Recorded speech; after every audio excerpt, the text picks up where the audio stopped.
So now we come to the song that Sarah wrote for this commission. And the assignment, as I saw it, was to commission a song for myself to sing in the middle of the pandemic. And I don't play any instruments.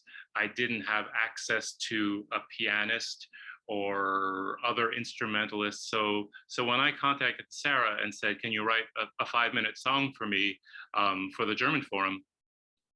I was imagining that I would get a piece for solo baritone, just unaccompanied baritone, which I've sung before and enjoy doing that sort of thing. Or maybe Sarah would send me a recording of some accompaniment that I would sing along with.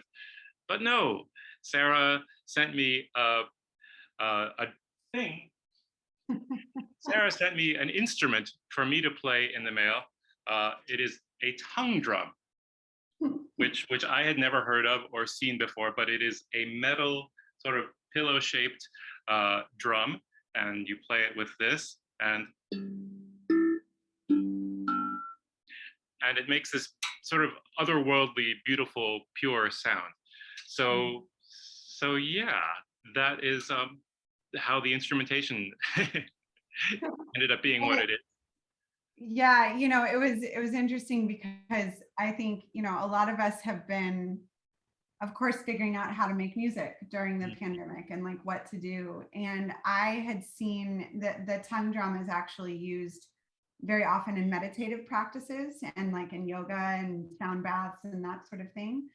And I have a friend who's a yoga instructor, and she posted a video of it on Instagram at some point, and I was just like, oh, that's a great sound. And I again kind of put that in my back pocket and was like, I'll use that at some point. And then, Tom, we were talking about an unaccompanied solo work, of which there's not too many, of just like solo voice. Like it's very tricky, I think, to think about that as a composer, like, how to work that.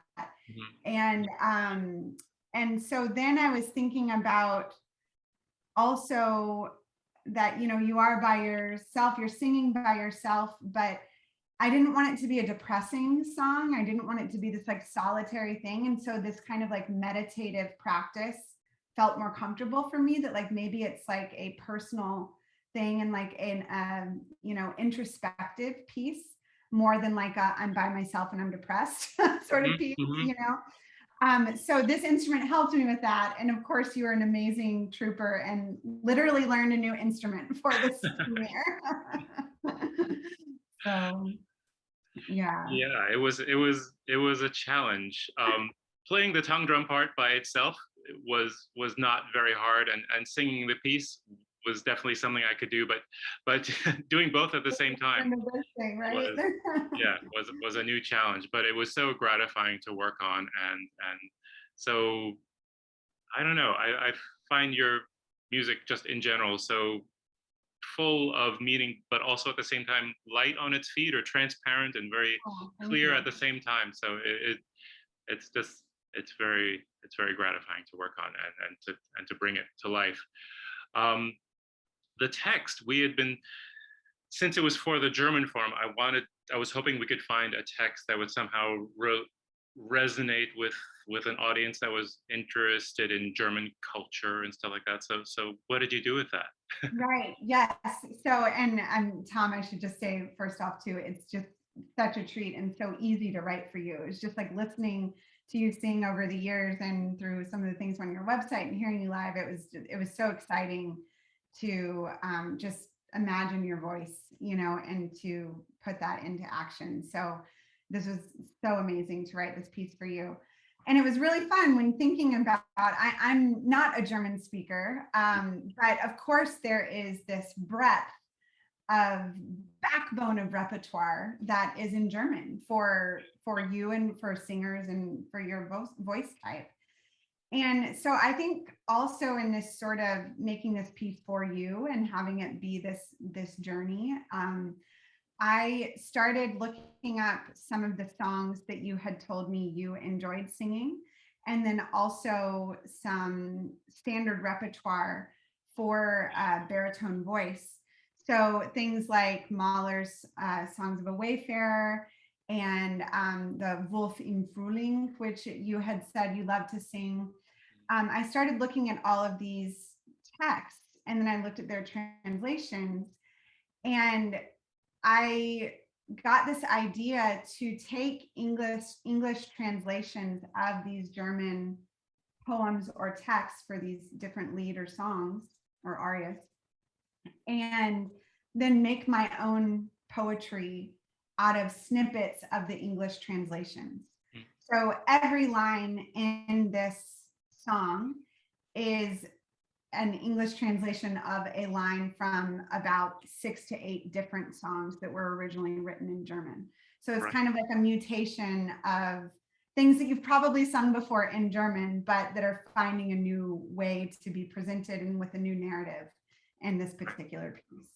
Right. And it was cool because I think for somebody who's sung a lot of German lieder or somebody who's just a German lieder fanatic, they will hear lines from these songs and it'll bring to mind like a Wolf song or a Hans Eisler song or whatever. But at the same time, independent of that, the way you've arranged the lines together have their own narrative thread of being alone at midnight and thinking these thoughts and going on this sort of inner journey. And there's some stormy thoughts pass through, but in the end, he's comes out the other side and it has kind of a happy, uplifting ending.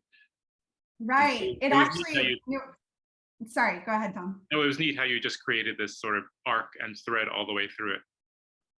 Thanks. It was interesting hearing you introduce the first Wolf song Mhm. because it's felt like almost a similar narrative in a way Yeah. of what I created, like you're going on this journey and things starting to blossom. I think it was very important to me. I wanted there to be a narrative for sure. And I also wanted it to be hopeful. I think we all need hope right now. And, it's starting to feel more hopeful, I think. So that I was excited to kind of make it go that way. Cool.